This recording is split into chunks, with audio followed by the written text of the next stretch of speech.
What is up YouTube, and welcome back to another 7 Nights Rebirth video. And today we have sort of a short video. I just wanted to share with you guys an event that is going on. I think this should have been announced in a more larger way. I guess they did announce it, especially if you're in the official 7 Nights Discord.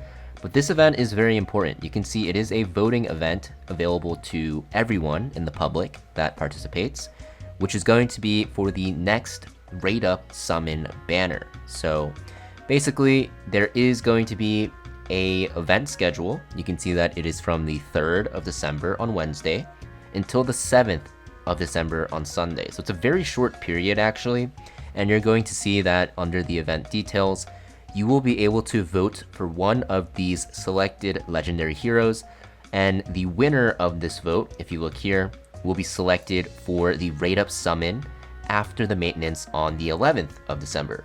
So there is a list of, I think it's 17 characters, and you will be able to vote for one of the 14, and whichever gets the most votes, it is going to be the next banner. So this is insane, right? Because if you think about it, the community gets to choose which character gets to be on the next banner for players to actually pull for. So I personally don't care too much about what's on the banner. Actually, I do have some preferences, but I'm not going to say it because I don't want to sway any of you guys' opinions, any of your guys' opinions. So I'll just talk about what I think are going to be just the best characters for people at specific points in the game. And I'll also show you guys how you participate. And if you participate in the event, obviously you get to tally up your vote to help your character win, but also you'll get 3 summons, which is small, but still something, right?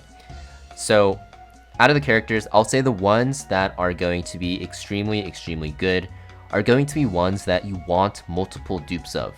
The reason why you really want to vote for a character that needs multiple dupes should be pretty obvious, right? In the summon feature of this game, if you go to the wish list, right, you can wish list any of these characters, and if you hit that one copy, you can just take it off, right? You can take that character off for like a different one, for example, like this.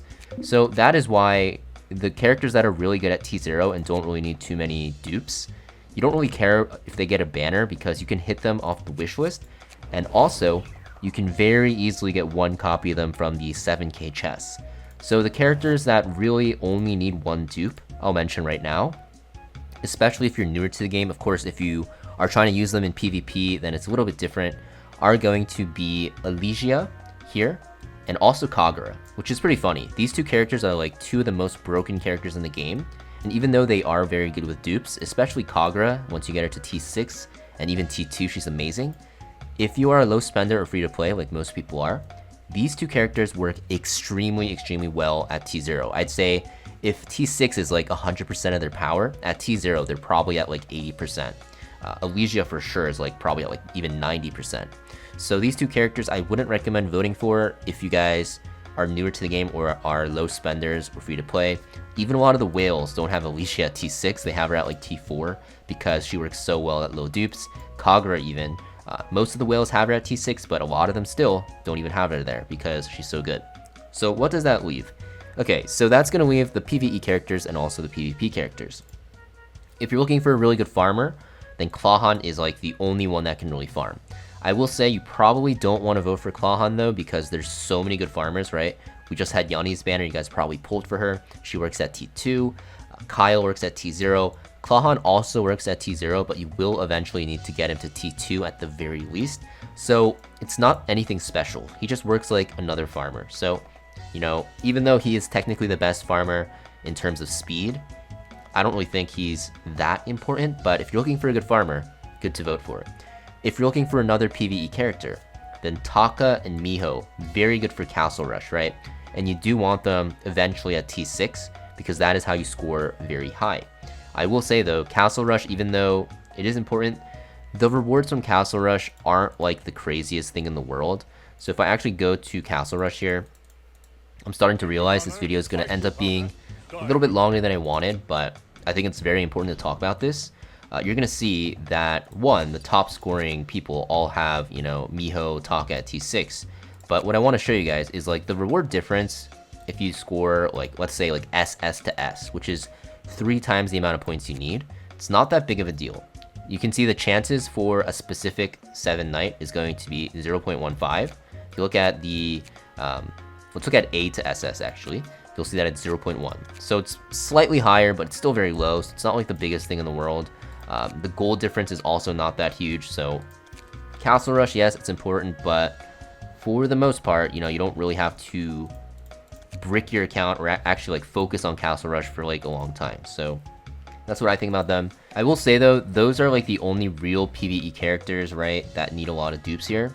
So let's look at the other option. So I think people are most likely going to go for Plat and Colt for PvP. These characters are extremely strong at T6. You kind of need them at T6 if you want to play high end of PvP. They work beforehand, but Platin especially needs T6, and Colt, you still want her T6 because her T6 is super OP. So I think these two are very good to go for if you are looking for a good PvP banner. Mercure, I kind of should have mentioned him with Kagura and Elysia, but he also works very well at T0.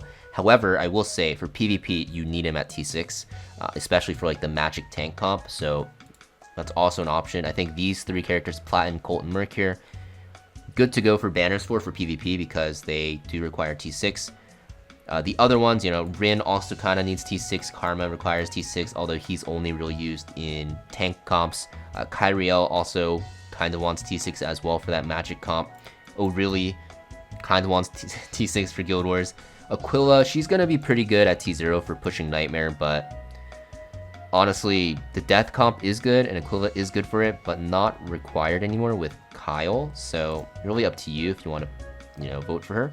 I think the character that most people are going to want to go for the vote, and I think it will win the vote, honestly, is going to be Biscuit. So reason why Biscuit is so good is because not only is she amazing for stuff like Raid, but she is super OP for Castle Rush, she's super OP for Advent, just OP everywhere. And even though she's really good at T0, her T2 and her T6 are absolutely crazy.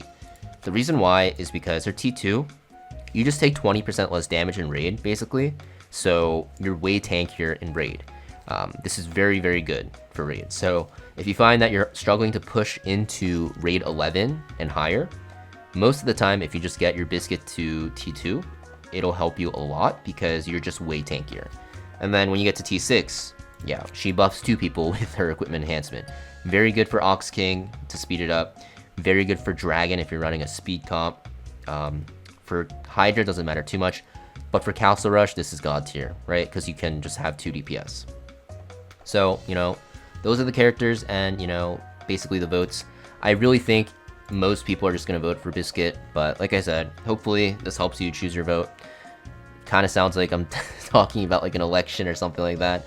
But I just wanted to talk about, you know, this event and let you guys know what I think the best ones to vote for are, because I know quite a few of you guys will look at this and not have voted and then probably use this as like a guide to vote.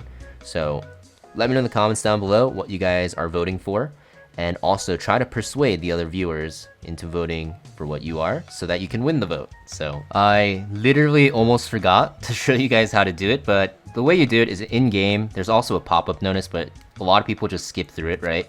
You click this announcement button, you'll see who do you miss, vote for the next Raid Up hero. And a lot of people didn't see it, but you can click it and it'll actually open it in the game for you. And then, not this one, this is going to just talk about the event. You want to click on this one on the left. And then you'll see that you can get 3 hero summon vouchers, which is great. And if you scroll down, you will see that you can fill out the survey here and then vote for the character that you want. You just check off the character, and if you scroll down, you can actually you don't have to scroll down, but you just click submit, the blue button. So scroll down, find your character, check them off, and then press submit. Now, like I said, I'm not going to show you guys what I vote for because it's up to you guys. Don't follow my vote. I think it's going to be just better to choose the one that you want, and I guess your guildies or your friends also want. So share this with your guildies and friends. And once again, thank you for watching, and I'll see you guys